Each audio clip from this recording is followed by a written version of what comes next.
নব্বই দশক থেকে 2010 সাল পর্যন্ত আল্লাহ দিলে ঢাকা সিটিতে ঢাকা জেলায় আমার 5টা জায়গা আমার ভাই নামে আমি নিজে কিনে দিই। গাড়ি হুন্ডা সবই ছিল।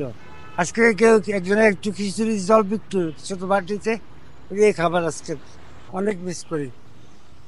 তারা তো মিস করে না আমার। একসময় ঢাকার রাজপথে নিজের প্রাইভেট কার আর মোটরসাইকেল নিয়ে দাপিয়ে বেড়াতেন ইউসুফ আলী। ছিল নিজের ব্যবসা ও বাড়ি। ভাগ্যের নির্মম পরিহাসে আজকে তার অবস্থান ফুটপাতে। কিন্তু কেন, তার মুখ থেকেই জানবো।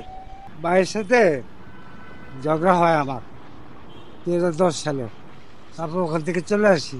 নব্বই দশক থেকে 2010 সাল পর্যন্ত আল্লাহ দিলে ঢাকা সিটিতে ঢাকা জেলায় আমার 5টা জায়গা আমার ভাই নামে আমি নিজে কিনে দিই। তা আমাদের আমি এক পুরা জায়গা আমি কিনে নিই। কেন আমার কাছে মনে হয় যেগুলো আমি কিছু নিয়ে যেতে পারবো না। তখন থেকে মনে হইতো টাকা পয়সা এত কিছু তোর আমি তো কিছু নিতে পারবো না। যতটুকু পাই খাইয়ে দেওয়া যায় আমার এতটুকু আমার শীত বিলাসিতা। গাড়ি হুন্ডা সবই ছিল।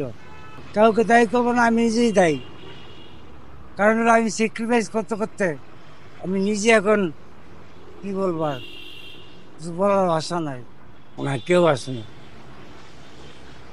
কেউ আসে না। ভাই বোন 9টা ভাই বোন আমরা, কেউ আসে না। আমার 2 ছেলে, ওর সাথে ডিভোর্স করে আমি ডিভোর্স দিয়ে দিয়েছি গত 5 বছর আগে।